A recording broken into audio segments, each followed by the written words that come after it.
ಶ್ರೀ ಗುರು ಬಸವಲಿಂಗಾಯ ನಮಃ. ಶ್ರೀ ಗುರು ಬಸವಲಿಂಗಾಯ ನಮಃ.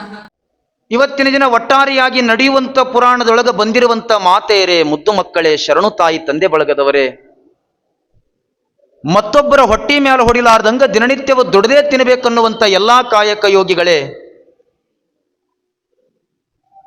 ನಿಮ್ಮೆಲ್ಲರ ಅಂತರಾತ್ಮಕ್ಕೆ ಭಕ್ತಿಪೂರ್ವಕ ಶರಣಾರ್ಥಿಗಳು.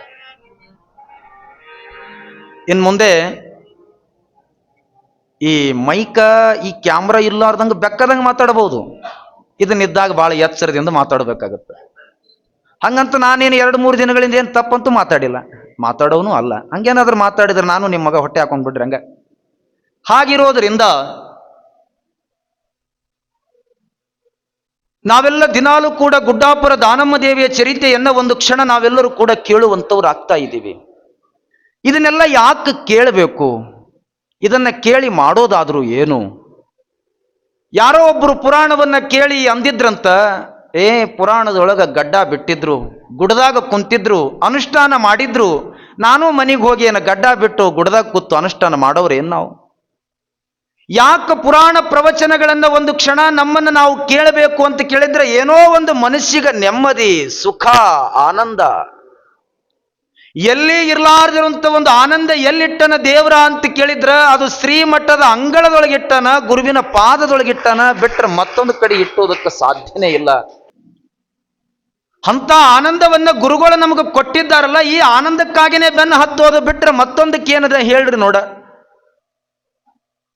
ಅದಕ್ಕೊಬ್ಬ ಈ ನಾಡಿನ ಶ್ರೇಷ್ಠ ಸಾಹಿತ್ಯಗಾರರು ಹಿರೇಮಗಳೂರು ಕಣ್ಣಣ್ಣವರು ಬರೀತಾರೆ, ಧಾರ್ಮಿಕ ಬೋಧಕ, ಪ್ರಜಾಪ್ರಭುತ್ವದ ಶಾಸಕ, ಪ್ರಜೆಗಳನ್ನ ರೂಪಿಸುವ ಶಿಕ್ಷಕ, ಇವರು ರಕ್ಷಣೆ ಮಾಡದೆ ಕಕ್ಷೆಯಲ್ಲಿ ಎಳಿದರೆ ಸಮಾಜ ಭಿಕ್ಷುಕ ಆಗುತ್ತಾ ಅಂತ ಬರೀತಾರಂತ. ಇವರು 3 ಮಂದಿ ಬಹಳ ಗಟ್ಟಿರ್ಬೇಕು. ಯಾರು? ಮಠದಾಗಿದ್ದ ಗುರುಗಳು, ಧಾರ್ಮಿಕ ಬೋಧಕ, ಪ್ರಜಾಪ್ರಭುತ್ವದ ಶಾಸಕ, ಇನ್ನ ಪ್ರಜೆಗಳನ್ನ ರೂಪಿಸುವ ಶಿಕ್ಷಕ. ನಮ್ಮನ್ನ ನಿಮ್ಮನ್ನ ಹಿಡ್ಕೊಂಡು ಜ್ಞ ತನಕ ಅಕ್ಷರ ಕಲಿಸ್ಯಾರಲ್ಲ ಟೀಚರ್ಸ್, ಗುರುಗಳು, ಅವರು ಬಹಳ ಮುಖ್ಯವಾಗ್ತಾರೆ ಈ ಪ್ರಪಂಚದೊಳಗೆ. ಸರ್ವಜ್ಞ ಮೂರ್ತಿಗಳು ಬರೀತಾರೆ, ವಿದ್ಯೆ ಕಲಿಸದ ತಂದೆ, ಬುದ್ಧಿ ಹೇಳದ ಗುರು, ಬಿದ್ದಿರಲು ಬಂದು ನೋಡದ ತಾಯಿ, ಶುದ್ಧ ವೈರಿಗಳಂತೆ ಸರ್ವಜ್ಞ. ಎಷ್ಟು ದೊಡ್ಡ ದೊಡ್ಡವರೆಲ್ಲ ಇದೇ ಹೇಳಿದ್ರು. ಏನು ಹೇಳಿದ್ರು? ಒಳ್ಳೇದೇ ಹೇಳ್ಯಾರ. ಯಾರು ಈ ಪ್ರಪಂಚದೊಳಗೆ ಯಾರು ಬಂದು ಕೆಟ್ಟವ್ರು ಹೇಳ್ಯಾರೇನು? ಎಲ್ಲರೂ ಬಂದು ಒಳ್ಳೇದೇ ಹೇಳ್ಯಾರ. ಆದ್ರೆ ನಾವೆಲ್ಲೋ ಎಲ್ಲಿ ತನಕ ನಿಂತೀವಂದ್ರೆ ಒಳ್ಳೇದ ಕಡೆ ಮುಖ ಮಾಡೋದು ಬಹಳ ಕಡಿಮೆ ಆಗ್ಯದ. ಅದಕ್ಕೆ ಬರೀತಾರೆ, ಒಳ್ಳೆಯವರು ಹೋಗ್ಯಾರ ತಮ್ಮ ಇಲ್ಲಿ ಉಳ್ಳಾಡಿ, ಕಲ್ಯಾಣದವರಂಗಳತೀರ್ಯಾಕ ನೀವು ಕಾಡಿಬೇಡಿ, ರಾಜರಾಜರ ಸತ್ತು ಹೋಗ್ಯಾರ ಕತ್ತಿ ಹಿಡ್ಕೊಂಡ, ಕಳ್ಳು ಸುಳ್ಳರು ಬಡ್ಕೊಂಡು ತಿಂದರ ಹಾದಿ ಹಿಡ್ಕೊಂಡ, ನಮ್ ಜಾತಿ ಹೆಚ್ಚ ನಿಮ್ ಜಾತಿ ಹೆಚ್ಚ ಜಾತಿಯ ಹುಚ್ಚ, ಎಲ್ಲರನ್ನ ಸುಡಾಕತ್ತದ ಹೊಟ್ಟೆಯ ಕಿಚ್ಚ, ಗುಡ್ಡ ಬಿಟ್ಟು ಗಡ್ಡ ಬಿಟ್ಟು ಗುಡದಾಗ ಕುಂತು ಮಾಡ್ಯಾರ ಜಪತಾಪ, ಹಂತಿಂತವ್ರೇ ಹೋಗ್ಯಾರ ತಮ್ಮ ಇಲ್ಲಿ ಗಪ್ ಚುಪ್ಪ. ಎಷ್ಟು ಮಜಾ ಅದ. ಪುರಾಣ ಕುರಾನ ಬೈಬಲ ಬರದರ ಕಣ್ಣಿಗ ನಿದ್ದಿಲ್ದ, ಮಂದಿರ್ ಮಸೀದಿ ಮಠಗಳ ಕಟ್ಟ್ಯಾರ ಮನಸ್ಸಿಗ ಬ್ಯಾಸ್ರಿಲ್ದ, ನಾವೆಲ್ಲ ಒಂದೇ ಅಂಗಳದಾಗ ಆಡಿ ಆಡೋಣ, ವೀರ ಶೈವ ಲಿಂಗಾಯತರಾಗಿ ಬಾಳಿ ಬದುಕೋಣ ಅನ್ನೋದಕ್ಕಾಗಿ ಇದೊಂದು ಪುರಾಣ ಪ್ರವಚನ, ಬಿಟ್ರೇನಿಲ್ಲ. ಹಿಂಗ ಕಲಿಯೋದು ಯಾವಾಗ? ಹಿಂಗ ಹೇಳೋದು ಯಾವಾಗ? ಹಿಂಗ ತಿಳ್ಕೊಳ್ಳೋದು ಯಾವಾಗ? ಈ ಜಗತ್ತಿನೊಳಗೆ ನಾವೆಲ್ಲರೂ ಕೂಡ ತಿಳಿದುಕೊಳ್ಳೋದೇನು ಅಂತ ಕೇಳಿದ್ರೆ ಒಂದು ಕ್ಷಣ ನಾವೆಲ್ಲರೂ ಕೂಡ ಈ ಪ್ರಪಂಚದೊಳಗೆ ಆಟವನ್ನ ಆಡುವುದಕ್ಕೆ ಬಂದವರ. ಒಂದಿಲ್ಲ ಒಂದು ರೀತಿ ಒಳಗೆ ಆಟವನ್ನ ಆಡ್ತೀವಿ. ಹೆಂಗ್ರಿ ಅಜ್ಜವರ ನಾವ್ ಹೆಂಗ ಆಟ ಆಡ್ತೀವಂತ ನೀವೆಲ್ಲ ಅನ್ಕೋಬಹುದು. ಸುಮ್ಮನೆ ಒಂದು ಕತೆ ನೆನಪಿಗೆ ಬರೋದಾದ್ರೆ, ಈ ಸಣ್ಣ ಮಕ್ಕಳೆಲ್ಲ ಶಾಲೆಗಂತೂ ಹೋಗ್ತಾರೆ. ಇರ್ಲಿ ಮೌನೇಶ್ ಸುಮ್ಕೂಡು. ಈ ಸಣ್ಣ ಮಕ್ಕಳೆಲ್ಲ ಶಾಲೆಗಂತೂ ಹೋದಾಗ ಸುಮ್ ಕೂಡೋದಿಲ್ಲವು. ಈ 11 ಗಂಟೆಗೋ ಅಥವಾ 12 ಗಂಟೆಗೋ ವಿಶ್ರಾಂತಿ ವಿರಾಮ ಅಂತ ಬಿಡುತ್ತೆ, ಇಂಟರ್ವೆಲ್. ಸಾಲಿ ಮಾಸ್ತರ್ 1 ಗಂಟೆ ಹೊಡಿತಾನೆ. ಈಗ ಮಾಸ್ತರ್ ಗಂಟೆ ಹೊಡಿಯಂಗಿಲ್ಲ, ಪ್ಯೂನ್ ಇರ್ತಾರೆ. ನಾವೆಲ್ಲ ಹೆಡ್ ಮಾಸ್ಟರ್ ಹೊಡೆದಾರ ಅವಾಗ ನಮ್ಮ ಗಂಟೆ. ಅದು ಪ್ಯೂನ್ ಗಂಟೆ ಹೊಡಿತಾನ. ಎದಕ್ಕೆ ಗಂಟೆ ಹೊಡೆದ? ಇವ್ರಿಗೆ ಇಂಟರ್ವೆಲ್. ವಿಶ್ರಾಂತಿ ವಿರಾಮ, ಒಂದಿಷ್ಟು ಪಾಠ ಕೇಳಿ ಬ್ಯಾಸರಾಗಿರ್ತದೆ, ಒಂದಿಷ್ಟು ತಿರುಗಾಡಿ ಬರಲಿ ಅಂತ ಬಿಡುತ್ತ. ಎಷ್ಟು ನಿಮಿಷದ್ದದು? 15 ನಿಮಿಷ. 15 ನಿಮಿಷದ ಮಕ್ಕಳೆಲ್ಲ ಹೊರಗೆ ಬಂದು ವಿಚಾರ ಮಾಡ್ತಾವ. 5ನೇ ಕ್ಲಾಸ್ ಹುಡುಗ, 4ನೇ ಕ್ಲಾಸ್ ಹುಡುಗ, 3ನೇ ಕ್ಲಾಸ್ ಹುಡುಗ, ಇವರಿಷ್ಟೋ ಜನ ಕುತ್ಕೊಂಡು ವಿಚಾರ ಮಾಡ್ತಾರ. 15 ನಿಮಿಷದೊಳಗೆ ನಾವು ಒಂದು ಆಟ ಆಡ್ಬೇಕಲ್ಲ, ಯಾವ್ದು ಆಡೋಣ ಯಾವ್ದು ಆಡೋಣ ಯಾವ್ದು ಆಡೋಣ ಅಂದಾಗ ಈ 5ನೇ ಕ್ಲಾಸ್ ಹುಡುಗ ಸುಮ್ ಕೊಡಂಗಿಲ್ಲ. ಹಂಗಿದ್ರೆ ಗಂಡ ಹೆಂಡತಿ ಆಟ ಆಡಮಿ ಅಂದಿವ. ಕತೆ ಕಾಲ್ಪನಿಕ ಆದ್ರೂ ಸತ್ಯ ಇದೆ ಇದರಲ್ಲಿ. ಗಂಡ ಹೆಂಡತಿ ಆಟ ಆಡೋಣ ಅಂದ ತಕ್ಷಣ 5ನೇ ಕ್ಲಾಸ್ ಹುಡುಗ ಗಂಡ ಆತೀನಿ ಅಂದ, ಇನ್ನು ಹೆಂಡತಿ ಆಗೋರು ಯಾರು? ಈ 4ನೇ ಕ್ಲಾಸ್ ಹುಡುಗಿ ಬತ್ತು, ನಾನು ಹೆಂಡತಿ ಆತೀನಿ ಅಂತು. ಗಂಡ ಹೆಂಡತಿ ಆದ್ರು, ಇನ್ನು ಮಕ್ಕಳು ಆಗ್ಬೇಕಲ್ಲ.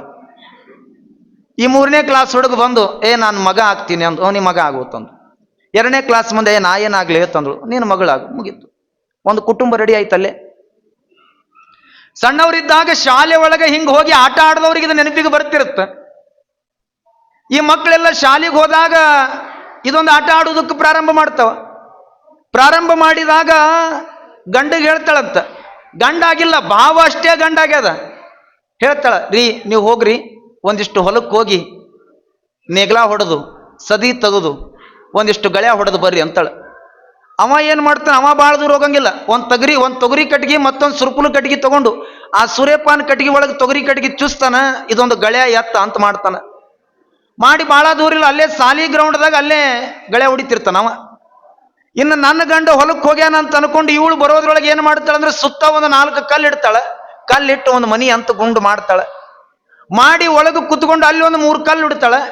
ಇಟ್ಟಿದ ಬಳಕಿನ್ನ ತೆಂಗಿನಕಾಯಿ ಒಡೆದ ಬಳಕ ಅದೊಂದು ಚಿಪ್ಪ ಅಂತ ಇರ್ತದಲ್ಲ, ಕೊಬ್ಬರಿ ತೆಗೆದ ಬಳಕ ಚಿಪ್ಪ, ಆ ಚಿಪ್ ಒಯ್ದು ಆ ಕಲ್ಲಿನ ಮೇಲೆ ಇಡ್ತಾಳೆ. ಒಲಿ ಅಂತ ಮಾಡ್ತಾಳೆ. ಮಾಡಿದ ಬಳಕ ಅಲ್ಲಿದ್ದು ಇಲ್ಲಿದ್ದು ಆ ಗಿಡ ತಪ್ಪಲ ಈ ಗಿಡದ ತಪ್ಪಲ ತಂದು ಅನ್ನ ಅಂತ ಮಾಡ್ತಾಳೆ. ಮತ್ತೊಂದು ಗಿಡದ ತಪ್ಪಲ ತಂದು ಚಪಾತಿ ಅಂತ ಮಾಡ್ತಾಳೆ. ಇದೆಲ್ಲ ಎಲ್ಲಿ ಹೋದಾಗ ನಡೆದ? ಇದೆಲ್ಲ ಸಾಲಿಗೆ ಹೋದಾಗ. ಇನ್ನು ಮಕ್ಕಳಿಗೆ ಹೇಳ್ತಾಳಂತ, ಹೋನ್ರಿಪ್ಪ ನಿಮ್ಮ ಅಪ್ಪಗೆ ಕರ್ಕೊಂಡು ಬರ್ರಿ ಅಂದಾಗ ಅವ ಹೋಗ್ತಾನ. ಪಪ್ಪ ಮಮ್ಮಿ ಕರೆಯಕತ್ತಾಳ. ಇಟ್ಟು ಅಂದ ತಕ್ಷಣ ಅವ ಕೈಯಾಗಿದ್ದ ಅದು ಏನಿತ್ತಲ್ಲ ಎತ್ತಂತ ಮಾಡಿದಲ್ಲ ಅದು ಅಲ್ಲೇ ಬಿಟ್ಟ, ಮನೆಗೆ ಬಂದ. ಇನ್ನು ಮನೆಗೆ ಬಂದ ಬಳಕ ಮನೆಯಲ್ಲಿ ಸಾಲಿ ಗ್ರೌಂಡ್ದಾಗ ಬಂದ ಬಳಕಿನ್ನ ಗಂಡ ಬಂದಾನ ಅಂತ ಅನ್ಕೊಂಡು ಅವಳು ಎಷ್ಟು ಶಾಣೆ ಇರ್ಲಿಕ್ಕಿಲ್ಲ, 4ನೇ ಕ್ಲಾಸ್ ಹುಡುಗಿ. ಈ ಸುಣ್ಣು ಡಬ್ಬ್ಯಾಗ ಕೈಕಾಲ ಮುಖಕ್ಕೆ ನೀರು ತಗೊಳಕ್ ನೀರು ಕೊಡ್ತಾಳ ಆಕಿ. ಅವ ಸುಣ್ಣು ಡಬ್ಬ್ಯಾಗ ಅವ ಕೈಕಾಲ ಮುಖ ನೀರು ತಕೊಂಡ ಒಳಗೆ ಬಂದು ಕುತ್ಕೊಂಡ. ವಿಭೂತಿ ಕೊಡು ಅಂದಾಗ ಅಲ್ಲೇ ಇದ್ದ ಮಣ್ಣು ಹಿಂಗೆ ಕೈ ಮುಚ್ಚಿ ಹಿಂಗೆ ಕೊಟ್ಲು. ಅವ ತಗೊಂಡ ಹಿಂಗೆ ಹಚ್ಕೊಂಡ. ಊಟಕ್ಕೆ ತಗೊಂಡು ಬಾ ಅಂದ. ಇನ್ನು ಊಟಕ್ಕೆ ಎದುರ ಕೊಟ್ಟಾಳ ಗೊತ್ತೇನು? ಈ ಸುಣ್ಣು ಡಬ್ಬಿ ಮೇಲೆ ಒಂದು ಮುಚ್ಚಳ ಅಂತಿರುತ್ತಲ್ಲ, ಆ ಮುಚ್ಚಳು ಇಟ್ಟು ಮಾಡಿದ ಅಡಿಗೆ ಎಲ್ಲ ಇಟ್ಲು. ನೀನು ಉಣ್ಬಾರ ಅಂದ. ಇಲ್ರಿ ನೀವು ಊಟ ಮಾಡ್ರಿ ನಾನು ಮಾಡ್ತೀನಿ ಅಂದ್ರು. ಇದೆಲ್ಲ ಎಲ್ಲಿ ನಡೆದದ? ಸಾಲಿಗ್ರೌಂಡಾಗ. ನೀವು ಊಟ ಮಾಡ್ರಿ ಅಂತೂ ಇಲ್ಲ, ಬಾ ಎಲ್ಲರೂ ಕೂಡಿ ಮಾಡೋಣ ಅಂತ ಮಕ್ಕಳನ್ನ ಗಂಡ ಮಗ ಹೆಂಡತಿ ಎಲ್ಲರೂ ಕುತ್ಕೊಂಡ್ರು. ಇನ್ನೇನು ಹಿಂಗೆ ಮಾಡಿದ್ದ ಅಡಿಗೆ ಏನದ? ಒಂದು ಗಿಡದ ತಪ್ಪಲ ಅದ. ಆ ತಪ್ಪಲಕ್ಕೆ ಚಪಾತಿ ಅಂತ ಮಾಡ್ಯಾಳ, ಅನ್ನ ಅಂತ ಮಾಡ್ಯಾಳ. ಅದನ್ನು ಒಯ್ದು ಗಂಡಿಗಿಟ್ಟಾಳ, ಮಕ್ಕಳಿಗೆ ಹಚ್ಚಾಳ. ಇನ್ನೇನು ತಗೊಂಡು ಹಿಂಗೆ ಬಾಯಾಗಿಟ್ಟು ಉಣ್ಬೇಕು ಅನ್ನೋದ್ರೊಳಗೆ ಸಾಲಿ ಮಾಸ್ತರ್ ಮತ್ತೆ ಗಂಟೆ ಹೊಡೆದ. ಗಂಟೆ ಹೊಡೆದ ಬಳಕ ಮಕ್ಕಳೆಲ್ಲ ವಿಚಾರ ಮಾಡ್ತಾವ, ಆಟ ಮುಗೀತು ಒಂದು ಜೂಪ್ಳೆ ಒಂದು ಎಲ್ಲ ಆಟ ಮುಗಿದ ಬಳಕ ಮಾಡಿದ ಅಡಿಗೆ ಎಲ್ಲ ಮಣ್ಣಾಗ ಚೆಲ್ಲಿ 5ನೇ ಕ್ಲಾಸ್ ಹುಡುಗ 5ನೇ ಕ್ಲಾಸಿಗೆ ಹೋದ. 4ನೇ ಕ್ಲಾಸ್ ಹುಡುಗಿ 4ನೇ ಕ್ಲಾಸಿಗೆ ಹೋದಳು. 3ನೇ ಕ್ಲಾಸ್ ಹುಡುಗಿ 3ನೇ ಕ್ಲಾಸಿಗೆ ಹೋದಳು. 2ನೇ ಕ್ಲಾಸ್ ಹುಡುಗ 2ನೇ ಕ್ಲಾಸಿಗೆ ಹೋದ. ಮಾಡಿದ ಅಡಿಗೆ ಎಲ್ಲ ಮಣ್ಣಾಗ ಚೆಲ್ತು. ಎತ್ತ ಗಳೆ ಅಲ್ಲೇ ಉಳಿತು. ಅಡಿಗೆ ಎಲ್ಲ ಮಣ್ಣಾಗ ಚೆಲ್ತು. ಎಲ್ಲರೂ ಸಾಲಿ ಗ್ರೌಂಡಿಗೆ ಹೋದ್ರು. ಅಮ್ಮ ನಾವೆಲ್ಲ ಇಷ್ಟೇ ವಿಚಾರ ಮಾಡೋದು, ಮಕ್ಕಳು ಶಾಲೆಗೆ ಹೋದಾಗ ಸಾಲಿ ಮಾಸ್ತರ್ ಗಂಟೆ ಹೊಡೆದ ಬಳಕ ಮಕ್ಕಳ ಆಟ ಮುಗಿದದ. ಬೆಳೆದ ದೊಡ್ಡವರಾದವ್ರು ನಾವು ನಿಜ ಜೀವನದೊಳಗೆ ಲಗ್ನ ಮಾಡ್ಕೊಂಡಿವಿ, ಮಕ್ಕಳಿಗೆ ಜನ್ಮ ಕೊಟ್ಟಿವಿ. ನಮಗೆ ಸಾಲಿ ಮಾಸ್ತರ್ ಗಂಟೆ ಹೊಡೆದಿಲ್ಲ, ಮ್ಯಾಲಿ ನಾವು ಗಂಟೆ ಹೊಡೆದಾನ, ನಮ್ಮ ಆಟನ ಮುಗಿತು. ಹಾಗಿರೋದ್ರಿಂದ ಈ ಜಗತ್ತು ಅನ್ನೋದನ್ನ ಎಷ್ಟು ನಾಟಕ ಅನ್ನೋದಕ್ಕೆ ಆಧುನಿಕ ಕವಿ ಬಾಳ ಚಲೋ ಒಂದು ಮಾತು ಬರೀತಾನೆ. ಬಾಳ ದೊಡ್ಡವಪ್ಪ ಇವ ಮ್ಯಾಲಿನ ಸಾವುಕಾರ, ಎಂಥದ್ದು ದೊಡ್ಡದು ಕಟ್ಟ್ಯಾನಪ್ಪ ನಾಟಕ ಥಿಯೇಟರ್. ಈ ಜಗತ್ತು ಅನ್ನೋದೊಂದು ನಾಟಕ ರಂಗಿದ್ದಂಗ. ಇಂಗ್ಲಿಷ್ ಕವಿಗಳು ಬರೀತಾರೆ, where all actors sore all drama theatre. ಬಾಳ ದೊಡ್ಡವಪ್ಪ ಇವ ಮ್ಯಾಲಿನ ಸಾವುಕಾರ, ಎಂಥದ್ದು ದೊಡ್ಡದು ಕಟ್ಟ್ಯಾನಪ್ಪ ನಾಟಕ ಥಿಯೇಟರ್. ಭೂಮಿ ಮ್ಯಾಲ ಆಕಾಶದೊಂದು ಹೊಚ್ಗಿ ಮಾಡ್ಯಾನು, ಸೂರ್ಯ ಚಂದ್ರನ ಬೆಳಕು ಮಾಡಿ ಥಿಯೇಟರ್ ಕಟ್ಟ್ಯಾನು. ಕಷ್ಟ ಸುಖದ ಪರದೆ ಇಲ್ಲಿ ಏರಿಳಿತೈತಿ, ಒಳ್ಳೇದು ಕೆಟ್ಟದು ಪೇಟಿ ತಬಲ ಹಾಕದಂಗ ನುಡಿತೈತಿ. ದಿನಕ್ಕೊಂದು ಜೀವನದಾಗ ಹೊಸ ಕತೆ ಬರದ, ಎಲ್ಲಾ ಮಂದಿ ನಾಟಕ ಹಚ್ಚಾನ ಕರೆದ. ಗಂಡ ಹೆಣ್ಣಿನ ಜೋಡ್ ಮಾಡಿ ಹಚ್ಚ ನಾಟಕ, ಆಟದ ಕಂಪನಿ ಥಿಯೇಟರ್ಕ್ಕೆಲ್ಲ ಅವನ ಮಾಲೀಕ. ಆಟದ ಮಂದಿಗೆ ಅನ್ನ ಮಾಡಿ ಊಟಕ್ಕೆ ಹಾಕ್ತಾನೋ, ಕಳ್ಳು ಸುಳ್ಳರಿಗೆಲ್ಲ ಇಲ್ಲಿ ಪಾರ್ಟ್ ಕೊಟ್ಟಾನು. ಆಟ ಮಾಡಕ್ ಬಂದೀವ್ಯಪ್ಪ ಆಶದ ಬಣ್ಣ ಬಳ್ಕೊಂಡ, ಆಟ ಮುಗಿದ ಮ್ಯಾಲ ಹೋಗೋದೈತಿ ಎಲ್ಲ ತೊಳ್ಕೊಂಡ. ಒಂದು ದಿನ ನಾವೆಲ್ಲವನ್ನ ತೊಳ್ಕೊಂಡು ಹೋಗೋದೇ ಇದೆ.